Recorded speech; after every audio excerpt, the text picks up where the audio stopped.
I'm an atheist and spiritualist. I'll admit my worldview doesn't come up that often, but in these when there's debate, when I see debate on the title of the video, I'm an atheist.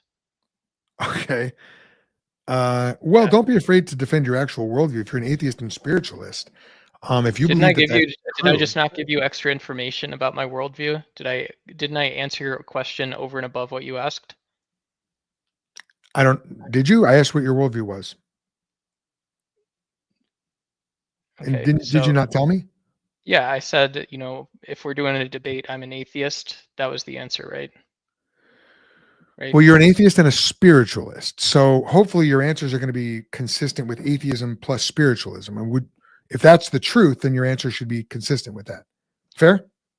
Uh yeah, you can ask me about either, but I'll defend hard atheism if you want the content. That's cool. No, I'm not. I'm not content farming. Well, I mean, I am. I mean, this might end up in a. Yeah. Yeah, So no. no So big deal, that's dude. fair. But I'm not. Let me say this. I'm not content farming like a particular kind. These are all comers debates. So I mean, we've gotten Buddhists, Eastern Orthodox, Roman Catholics, atheists, Heck yeah. agnostics. I mean, everybody. So one Muslim, who later became a Christian. But yeah. Okay. So I guess maybe we'll just start. Um, why are you an atheist? Like, how did you arrive at that unique combination of atheism plus spiritualism? Yeah, great question. So the first part is I was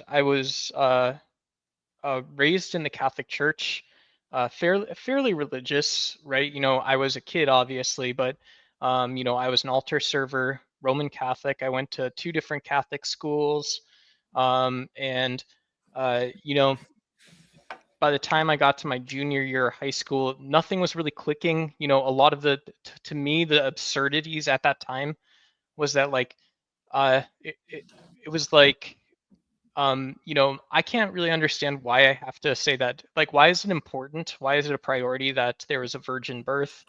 Why do I have to believe that the Eucharist is actually the body of Christ? Because it isn't. That kind of stuff. And so, at that time, um, I left I guess left the church, if you can say that, at 16, 17.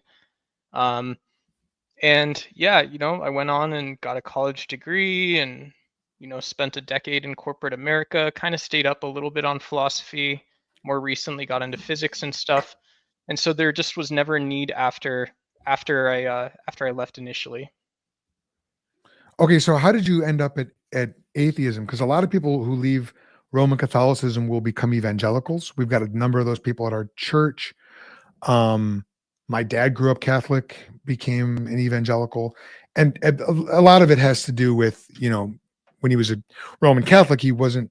And I'm speaking about Catholics in general. They weren't necessarily born again. They didn't know Jesus personally. Then they found out they could have a personal relationship with Jesus, Sure. and so they became a Christian, I would say, or an evangelical. For you, why did you go the atheist route? Yeah, so I think there's like an interesting topic of being like doing Christian mysticism or something, or just being agnostic. Um, for me, like, okay, so here's like the internet atheist point is that the Wikipedia article on sexual assault in the Bible is 8,000 words long, and that's a Wikipedia summary. And so I took that. My mom also has a master's in theology, and when you learn from someone like in your family that's close to you, that she studied at a Jesuit school, so a very good university. Um, and you learn from someone else that like, look, there's all these inconsistencies in the Christian narrative, and you can go to almost any religion and find the same thing. This sort of oppressive system, if you will. It felt like a lot of brainwashing. Um, yeah, it felt like a lot of brainwashing, and it was also, some people could accuse me at that time. This was when the Three Horsemen were out. So, you had Dan Dennett, Sam Harris, Richard Dawkins, these guys going around. Four Horsemen. Who was the fourth? Richard Krause Richard or Dawkins, Dan Dennett, Sam, come on. Christopher Hitchens, Richard Dawkins, Sam. He looks like Ben Stiller. Somebody Michael help me out. Shermer or something. Yeah. No. Michael Shermer wanted. I think he wanted to be in the group. No, you know who wanted to be in the group is Lawrence Krauss. I had Yeah. I had lunch with him at one point. Mr. Sam Something or nothing. Harris. Sam Harris. Yeah, that's right. Yeah, the quantum void or whatever. Sam Harris. That's who it is. Sam Harris, Dan Dennett. Thank you, Nick Mercer and Squad Down and Kenneth G. And yeah, for you guys for commenting. Okay. So that's when the Four Horsemen were out, and so you gave me a few things here. The Wikipedia article on sexual assault and the Bible is 8,000 words long. You felt like there were inconsistencies. It felt or like there's oppression in religion. Many religions are very oppressive, and it felt like brainwashing. Was it sort of just like the cumulative case of all these things that made you say, you know what, atheism plus mysticism, that's the real way? Or like, because I've still not seen what's the connection just over atheism. there. Yeah, just atheism. Yeah, that and you have for me, I had a suitable fallback.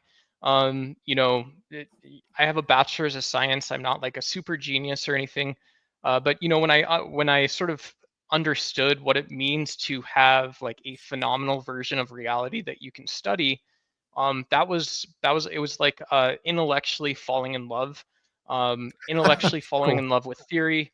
All of that stuff was super good for me. And I felt that it was impactful and more ethical, like Auguste Comte, however you say his name, Yeah. that sort of secular humanist guy. He was a good one for sure. He was definitely a good one. Okay. So you like the idea of scientific theory, and I love that term you used, intellectually falling in love. I mean, maybe there's a couple different ways we could go here, and I see we just got a super chat. I will bring it up because it's a question I want to ask you as well. But when you say that you intellectually fell in love and you enjoyed the world of science and scientific theory, we got into this. I got into this with a previous debater. I don't know if you heard that, but science makes a few preconditions, a few pre-scientific assumptions that must be in place in order for these scientific theories to work, like the universe behaves uniformly. There are unchanging laws of logic and principles of mathematics. Our minds are aimed at truth, and we've got reliable truth-seeking faculties.